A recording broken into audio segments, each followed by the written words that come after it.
Ciao, my love. Welcome to the Pilonitude Podcast. Your host, Mayra Piloni, me. Welcome. This is going to be my first episode. I've been wanting to do this podcast for a long time. Okay. For those of you who know me from social media on Instagram, you know that I've been sharing and speaking for many years, but through my Instagram stories, which obviously is going to be seen by only a limited amount of people. And I've always had this idea actually since 2020 is when it first came to me. I'm like, I should do a podcast. And then the idea for YouTube came, and then I finally started doing some videos. The podcast will be on YouTube as well. And I started doing some videos, and something in me was like, I need to do this podcast style where I just talk with you, share some wisdom, whatever intuitive wisdom is coming to me. I have zero script. This is not planned. It's just whatever wisdom is coming through me right now to you, and whatever I feel is necessary to share with you in this moment that might help you, might give you some sort of guidance. And so this podcast episode is not planned, so we'll see. We'll see what comes through. And it's Scorpio season, so it's a time of transformation, of shadow work, of sensuality, many treasures. Scorpio season is full of treasures, since it's ruled by the underworld. You can say Pluto. Obviously, Mars is fire, the god of war, and Pluto is water. It's more of the underworld. So I would say Scorpio is fire and water, not just water. But for all of you Scorpios out there who are celebrating their birthday this month, happy birthday. I am wishing you the absolute best. My birthday's coming up as well next weekend. So I'm really excited because I feel that this new personal year for me is going to be absolutely magical. And I think that if there's any Scorpios listening to me right now, you are also going to have the most incredible, new personal year, like solar return, whatever you want to call it, as well. Because if you're around my age, then you probably have, Pluto and Scorpio. And I do feel that for many of us, a really heavy cycle has ended.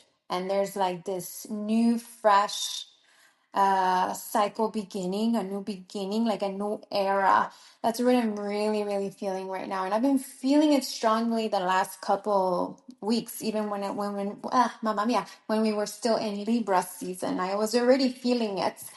Um, so yeah, like I said, I don't have any script plan. So whatever comes through right now is what I will share with you.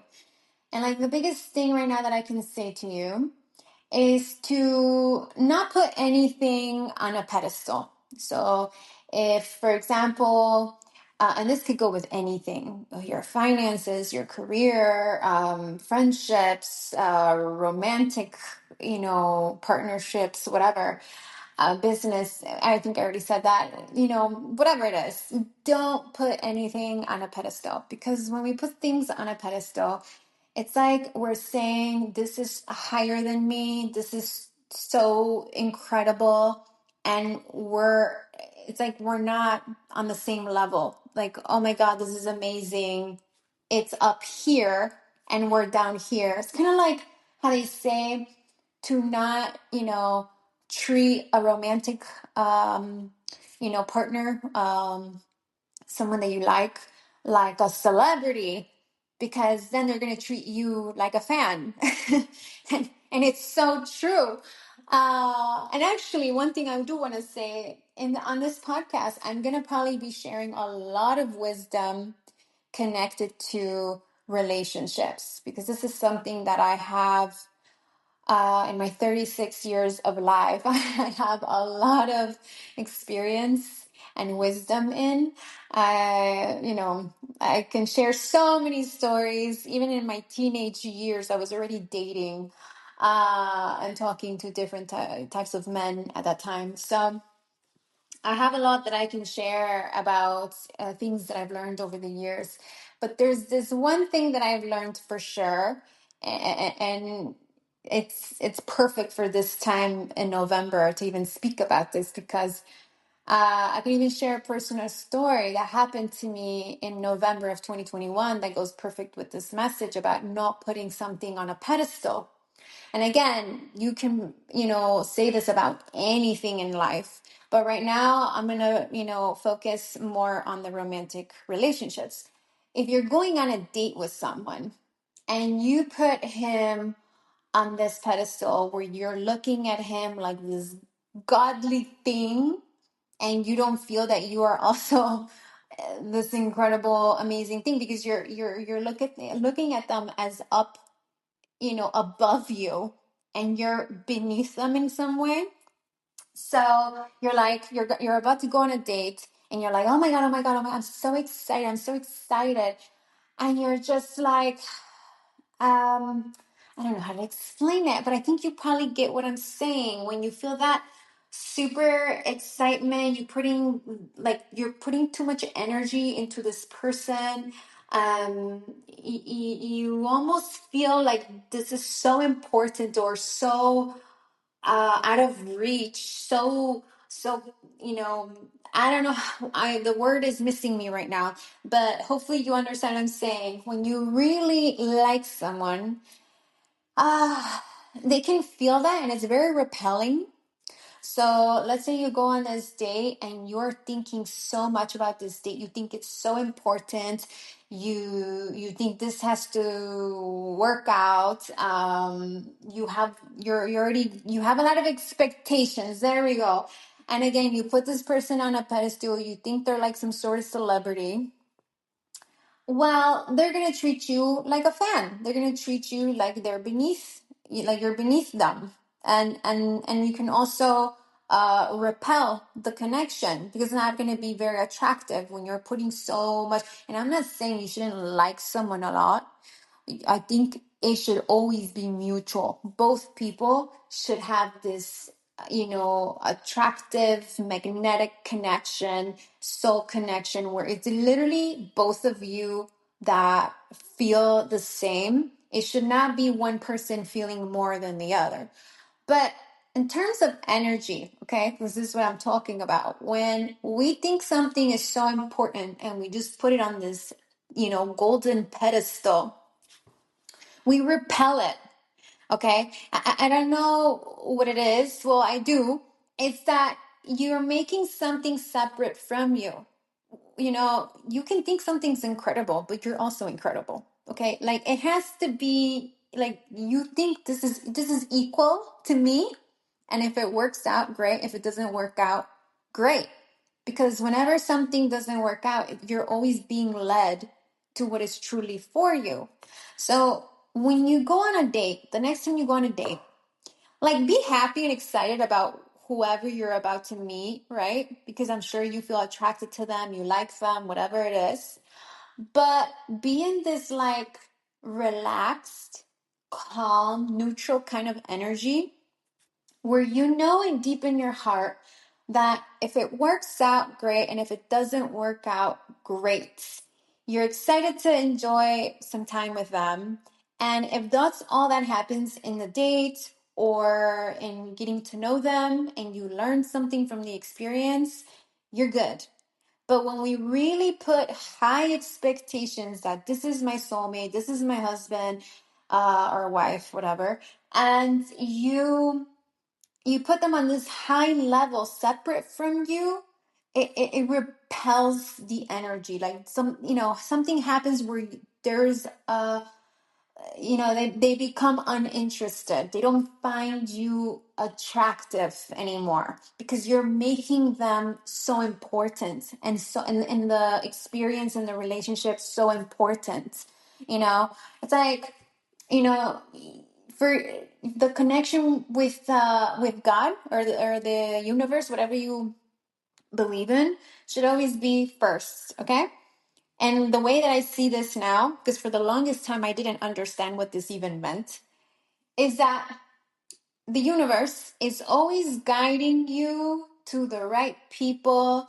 And when you feel so good in your body, in your energy, and you feel so confident and you love yourself, this is what having a strong relationship with the divine really is, the divine within ourselves, and loving ourselves, knowing that we deserve that thing that we desire, that soulmate connection, that love, that romance, whatever it is that you desire or want or envision, it's already yours. Like, it's, you wouldn't have that desire or vision if you wouldn't be able to imagine or desire something that isn't already yours in the future, in a future timeline.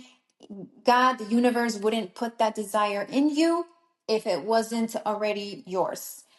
But when we start making other people so important, it's almost like we're saying we're not important, or we are not good enough, or we're less than them, um, or that we're not worthy of them. Like they're so much better than us, or some sort of shit, right?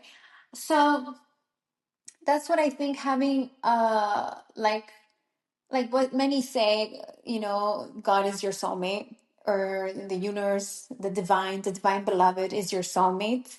Because when you make God your soulmate, you don't accept less than what you deserve. You don't accept shit.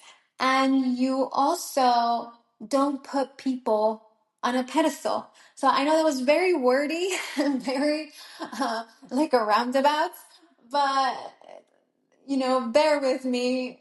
The information is just coming through, and this is what's coming. So I'm going to share now a personal experience with this.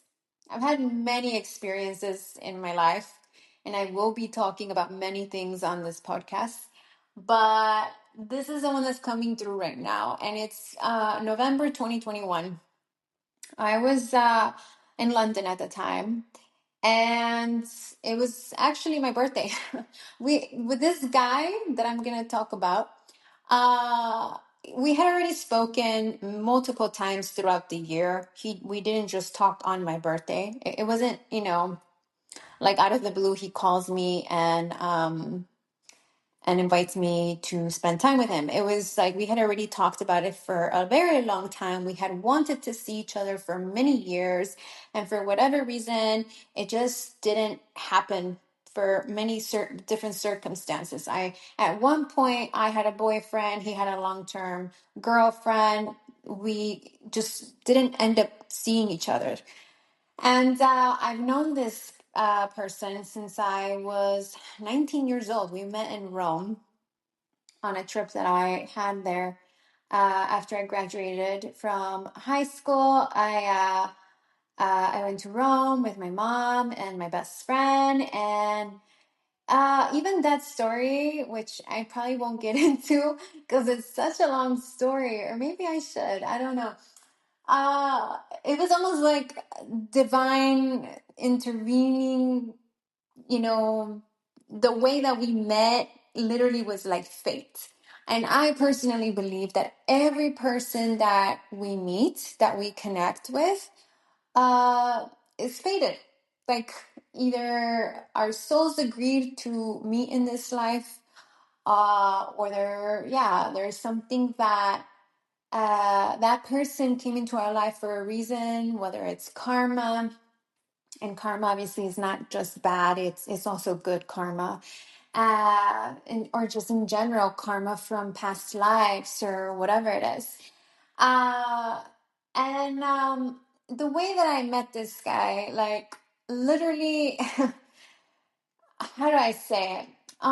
Me, my mom, and my best friend, we were going to different places in Rome. It was the evening. We didn't know where to go. We were just kind of like, oh, let's go here. Let's go to the Piazza Novana. And then we ended up going into a random bar, and we meet this guy who was a bartender. We start chatting with him, His name was Manu, and he started chatting up with my best friend. And I don't even know how it happened that he ended up calling his friend, who was this guy that I'm going to talk about. Um, and he called him up and he invited him to come because obviously it was me, my best friend, and he liked my best friend, so he probably thought, let me call a friend so he could come and talk to Mayra, me. So yeah, it ended up being this very cool night where a lot of like I don't want to say his name. I want to keep this a little private here. But the guy that I met that night, he called some of his friends. Manu, the other guy, the bartender, also called some friends. And we all just gathered together with my mom as well. And we spent a really nice evening just talking, enjoying ourselves. And then we ended up going to this guy's apartment in Rome till probably 4 in the morning, eating pasta, drinking wine, and having a good time. So from that day forward, we stayed really close friends. I went obviously back to the US. I lived in Los Angeles because I was studying fashion design in LA. And we stayed connected for many years. Throughout the years, I obviously, from when I finished school in university or fashion design school, whatever you want to call it. When I finished and I graduated, I moved to London, which I started school in London, and I was in London for like 5 years of school, and then I lived there also like after that as well, back and forth between Chicago and London. So throughout all these years, me and this guy stayed friends. We stayed connected. We really liked each other. There was romance between us. There was flirting between us. Obviously, when we had boyfriend and girlfriend, we were not flirting, but there was always a very strong connection between us. Like we felt that we needed to meet one day again. So we started planning in 2019. I was in London at the time, and it just didn't happen. He, um, for whatever reason, he wasn't able to travel to London. And later on, I found out, why. But at the time, I didn't know too much. I just knew that he wasn't able to because of like different personal reasons. And so I left London, and so nothing happened in 2019. And then in 2020, I was back in London. Obviously, it was the year of the pandemic. I was dating other guys. I dated a Spaniard for a little bit, and then I met this Russian guy, and I was with him for quite a while. Now, these people also, I have stories that I could share about these experiences, but again, in a different episode. so, so if you want to subscribe and continue hearing my crazy romantic relationship stories, hit the subscribe button. But yeah, so then obviously we didn't see each other in 2020. The pandemic was happening. I was living in London. I was dating the Russian guy. He was in Italy. Did I even mention that? For the longest time, he lived in Barcelona because he was doing work there, but he's from Italy. So he was back in Italy, and in 2020, we talked a little bit, but not much really. I don't think we talked that much in 2020. No. It wasn't until 2021. So after my breakup with the Russian guy and all the healing that I went through, we finally reconnected again in 2021. So I was single and he was single. I mean, and I'm going to get to this in a second. At least I thought he was single. Uh, and he said he has separated from his ex. So he was no longer with her. We started flirting. We started flirting with the idea of seeing each other again. So we kind of just started planning again, kind of like, oh, if I'm back in Europe, because I was in Chicago at the time, we should meet. So then later on that year in 2021, I was, I think, September. I was supposed to go to Barcelona, but because of the pandemic rules and the fact that you had to be vaccinated, I I don't even know if I can say this on the podcast. I didn't go. I decided to cancel and go back to the trip to Barcelona and go back to London. And so yeah, I was in London back at the end of September. Um, and so obviously he knew that I was back. I'm gonna call him the Italian guy. I don't want to say his name. And so he knew that I was back in London. We were talking, we were chatting. He had a lot of work in Italy because of the olive harvest.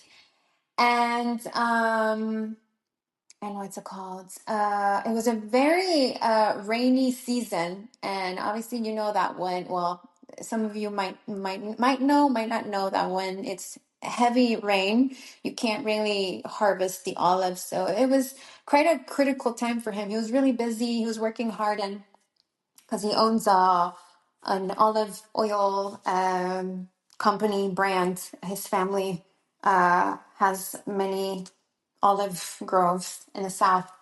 And so I remember we were chatting about meeting in London.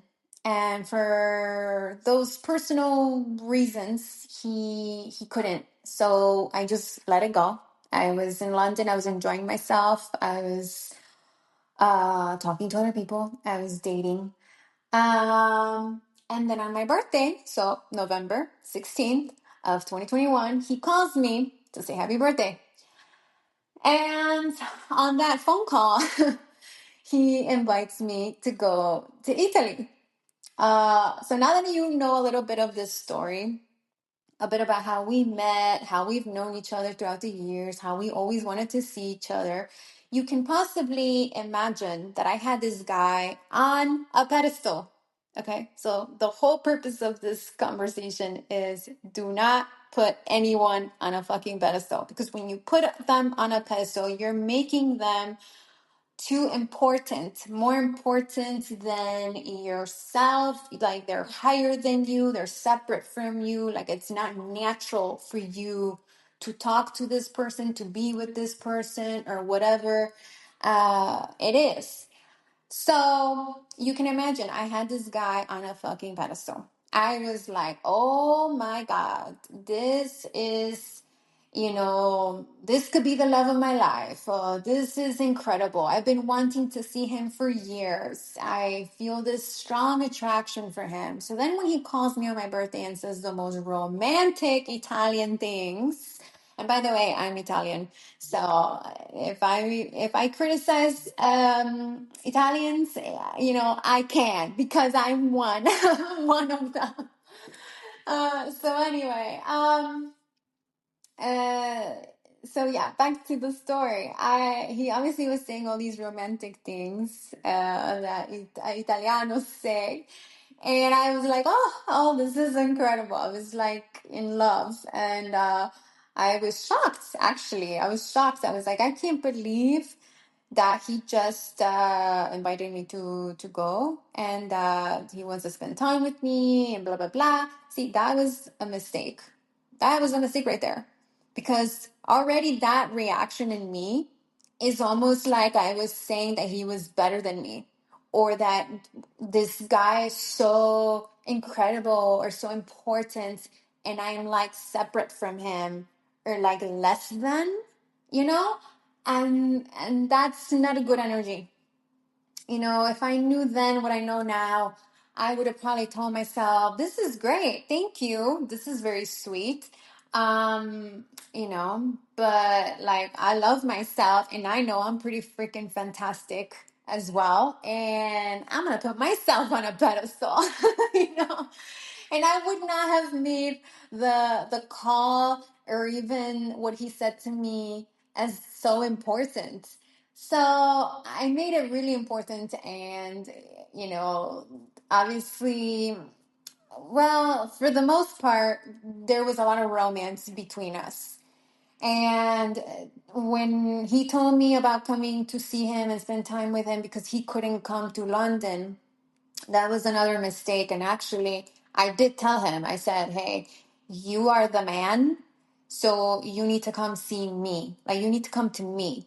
But because he was giving me all these reasons why he couldn't leave the olive harvest, and that normally the harvest would have been done in October, but he was still heavy on the work of the harvest because of all the rain and the storms. He's like, I can't leave. I can't go to London. So why don't you come to my region, my city, and spend time here, and we can travel around Italy. Hopefully by the time you come here, I'm free and we can travel and spend time together, whatever. So again, I made this guy so important. I put him on a pedestal. I even put the trip on a pedestal. I started preparing to go, but my intuition was already speaking to me. I noticed that even though I was excited to finally see him again after 14 years of not seeing him, I started to feel anxiety. I started to feel like something wasn't right, like something was off, even though there was no clear indication that something was wrong. Um, my intuition started picking up on it. So, yeah, I remember I was getting some gifts to take his mom, to take for him. Again, I was like in La La Land. I was like, oh, my dream is coming true. I'm gonna see him again. We're gonna spend time together, blah, blah, blah, blah, blah. Um, and when it finally came to the date that I was gonna fly, my flight got canceled. So there was storms. They were so bad that they canceled the flight to Napoli. And I ended up having to reschedule for the 4th, the next day. So I was traveling in December. So I was supposed to go December 3rd. Something happened, got canceled, couldn't go. So then I had to go the next day, so the 4th. And I had canceled already my apartment that I was living in. So obviously, I had already had it scheduled where I was going to leave super early in the morning. I was going to drop off the keys to my apartment. And I made many mistakes at that time because I realized that I wasn't going to have Wi Fi due to the fact that I was leaving my apartment. And I also didn't have data on my O2. So, if you know, in the UK, the phone services, one of them is the O2. So I was like, oh shit, I didn't put money on my phone to have data, to have the ability to make phone calls.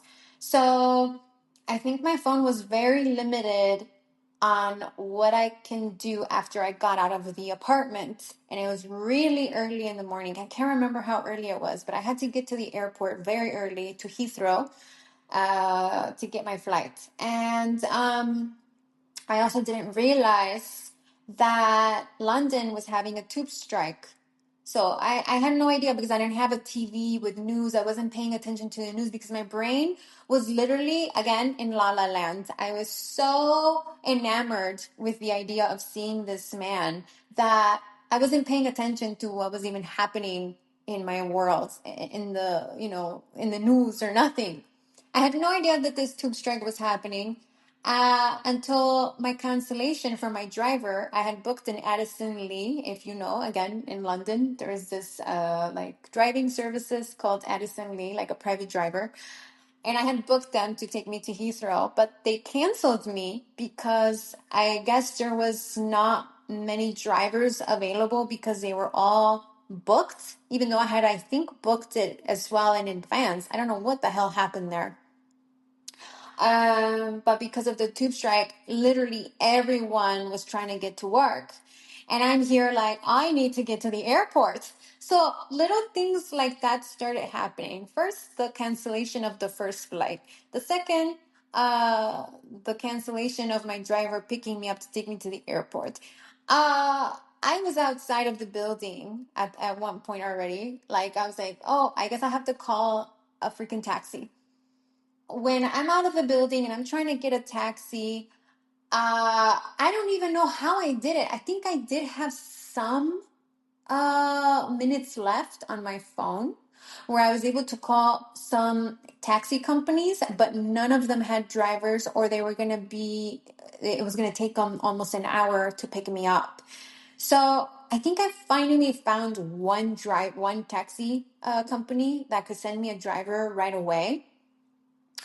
But I literally went through a very stressful period where I didn't know what was going to happen. And I was out in the dark, like next to a bus stop in an area of London that isn't very central. So I was actually quite scared. I was a little nervous because I'm here in my very fancy coat, my fancy accessories, my fancy shoes, and my suitcases. I was like, fuck, I hope that nobody tries to mug me. I was scared. I remember I was praying. I literally started praying all the prayers that I know. And please, God, like, get me safely to the airport. Oh, when I was sweating. I was sweating. I had anxiety. Something just didn't feel right. And when I finally got that taxi driver that finally came to pick me up, uh, it was, it felt a little shady. I don't know. Or for the British, might understand the word dodgy. Like it just didn't feel too right. Too right. I don't know. But thank God, my angels, the divine, protected me because when I finally got in the cab, he told me he didn't accept card. So he had to take me to a gas station just to get money out of the ATM. And I had my suitcase in his car. He could have left with my suitcase and, left me there. I ended up grabbing my most important, bag with me. So, because I was scared, I was like, what the hell? Now I have to get money out of a cash machine and leave my suitcases in this car with this guy. And just anxiety after anxiety. Finally, I got the cash, paid him. He took me to Heathrow, driving like crazy. He was on the phone talking to someone in I don't know what language, and I was scared for my life. Okay. Finally got to Heathrow. I was running through to go to where my airline was. It was British Airways. And I was telling them, like, I need help because I'm going to miss my flight. I'm very late, blah, blah, blah, because of the tube strike, this and this and that. So they helped me get in line, get everything like ahead of the queue or whatever you want to call it. And I finally got to the gate after so much anxiety and stress. I literally probably sweated like so much, like liters of sweat because of all the things that I had to endure just to get to the airport. So I call the Italian guy and I tell him, you have no idea everything I just went through just to get to the airport, just to get to you. Like looking back, I'm like, why did I have to work so hard to even go see this man? It should have been him working that hard to come see me, right?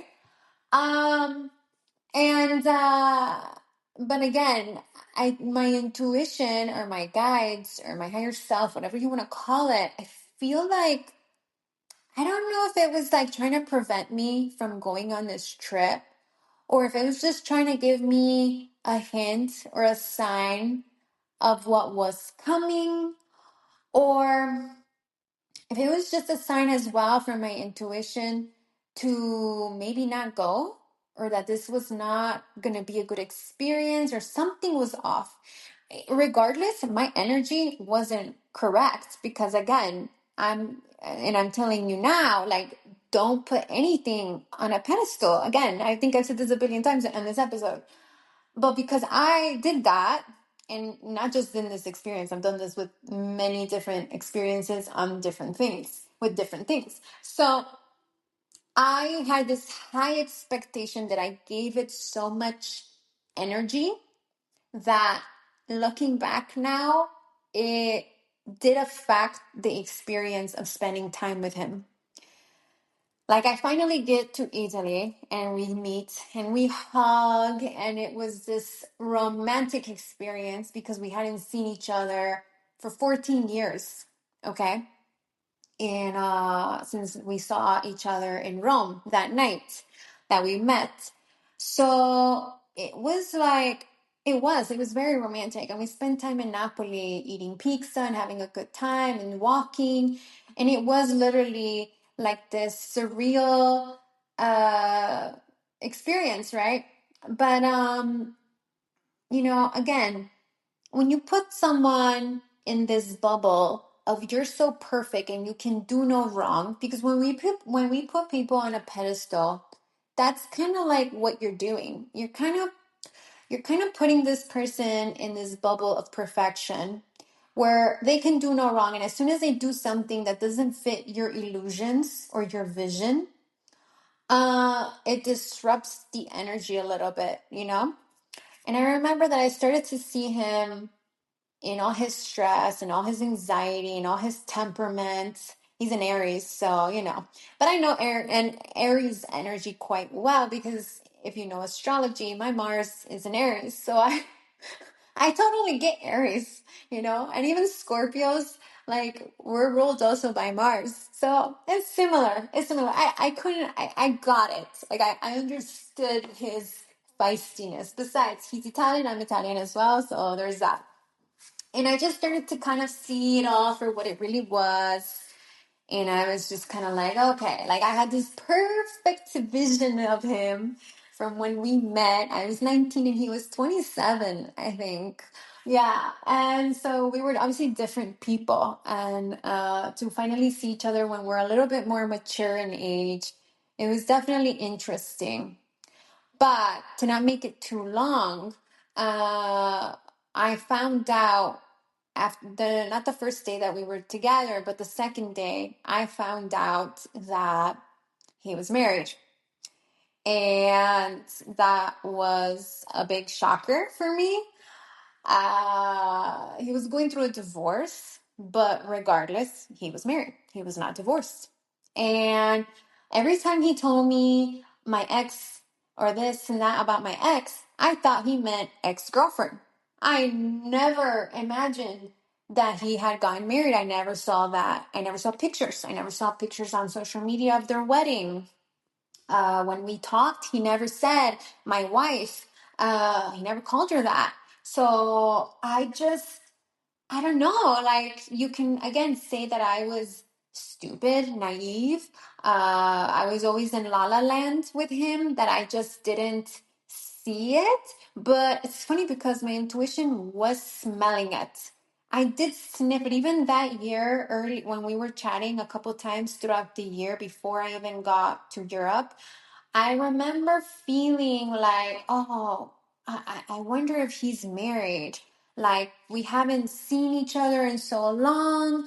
I know that he has this relationship with this girl. What if he's married? But I never asked him and he never told me. So I just left it alone. And whenever he said his ex, I literally believed him. I thought, oh, okay, he's not in a relationship. It's his ex. When I'm with him at his apartment and she calls him, that's how I found out. She calls him and they start talking about their divorce.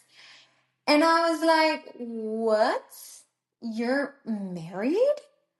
And that just tumbled everything to the ground because I was like, when he called me and I was in London and he gave me this illusion of how romantic and how amazing it was going to be to see each other and try and see what would happen between us. Like, we could try and date and see how it is between us, blah, blah, blah. I had this illusion in my mind. Oh my God, this is the love of my life. We're gonna get married, we're gonna have kids, blah blah blah. And that's the thing that we women sometimes do. When we really like someone, we get one-itis, we put them on a pedestal and we start getting illusions. Mind you, I've had illusions about him for many years. I had, I think, a fantasy about him for many years. So when it finally happened, of course my expectations were huge, and that was a huge mistake. I remember even speaking to a girl on the airplane, and I told her what was happening, and she told me, like, take it easy. Like, let it be whatever it is. Don't have high expectations. Just let it flow. And I wish I would have done that but there's no point in regretting what happened. It was meant to happen that way. I was meant to learn that lesson for whatever reason. And when I found out the truth and we were still spending time that entire week, I noticed that because my energy had him on this, you know, view of you're so perfect, the chemistry and the polarity between us became a bit um like not good. You know, I could even tell, like there was times where he would tell me, you're trying too hard, you know, like, let it be what it is. And I know that, some of the things he said or how he acted wasn't great, but also I had to take accountability for my shit and for how I also was acting. Obviously, there's no fault in me. The fact that I did not know he was married, how can that even be my fault? I had no idea. So that was a surprise. But what is, something that I can take accountability on is how I was maneuvering my energy and how I was putting so much on this person and making them so important to the point where it became unattractive. And I'm pretty sure he didn't say it to me, but I felt it. He was probably not that attracted to me uh, during those days that we were together. He didn't feel that passion or attractiveness because I was not loving myself. I was not choosing myself. I was not choosing God first. You know, I was choosing someone above me. Like I was making someone above me and more important than me.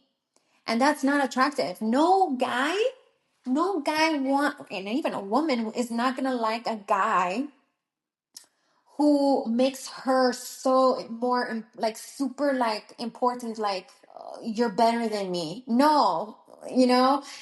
When girls say, "Oh, I like my guy's obsessed," yeah, but you want it to be healthy, like a healthy obsession. I love healthy obsession, not the toxic one. That's not sexy, okay? So this wasn't sexy. Like I was all about him, but in a not sexy way. And I'm pretty sure that pushed him away. He didn't find it attractive. The polarity between us wasn't great. It was more of the like he was being a bit avoidant and I was being the anxious one. And I could also tell during our time together that he was still stuck on his ex. And I'm like, how could I be with someone who's still stuck on their ex? And it was just a painful experience. By the time I had to go back to Chicago, like I'm sure I could get into many details of what happened on that trip, but it would just make this a podcast episode too long. And I think that the main lesson here is what I'm saying to you. Is that you should never make someone so important, more important than you. Like even when you're married, there needs to be that polarity. You both need to love yourselves and then have this union where you're both equal, where it's mutual obsession, mutual worship, mutual love. But you have this healthy sense of self where you choose yourself like first and you fill yourself up and you take accountability and you love yourselves and you come with this very strong magnetic energy of loving yourself. And that energy, you're always going to be very attractive to other people or to your partner because it's attractive. It's like when I think of this experience with that Italian guy, um if men are the hunters, he didn't even need to hunt for me, because I was like on a golden platter. Like I was, here I am, love me, take me, choose me, pick me. Like it was just so unattractive. I still think that he obviously wasn't the right person for me. Sometimes we have these experiences where we meet someone and maybe they are your soulmate, maybe you are meant to be with them, but for whatever reason, you guys need to learn lessons and go your separate ways before you can come together again in a much higher level, so that you can, complete your union, your divine union. But I do think that a lot of the times the experiences we have with people that they don't work out, it's for a reason. They were meant to just come to teach you something, or, depending on what consciousness you're at that point in time of your journey, they're gonna this a perfect match will come in. You will mirror each other's wounding and you will teach each other. So I do think that he came and I came to him, and we both taught each other something, and the experience, regardless, for me was gold, because I always say that with Scorpio alchemy, it's going into the deep cavernous depths of our being and finding our gold, you know and I really had to go deep after that one, after that experience. Like when me and him got to the airport in Rome, and I had to, come back to Chicago, and we said goodbye. I literally cried and cried and cried and cried for like 10 hours.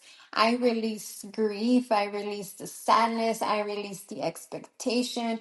I released how he acted, how he treated me throughout the trip, how I had this illusion in my mind of what it was gonna happen between us. What would it be between us? I literally had to let it all go. I had to shed it, and it was intense. It was deep, deep stuff. But that's Scorpio for you. That's Scorpio energy. And I have a lot of strong Scorpio placements in my chart, but I'm not going to get into it right now.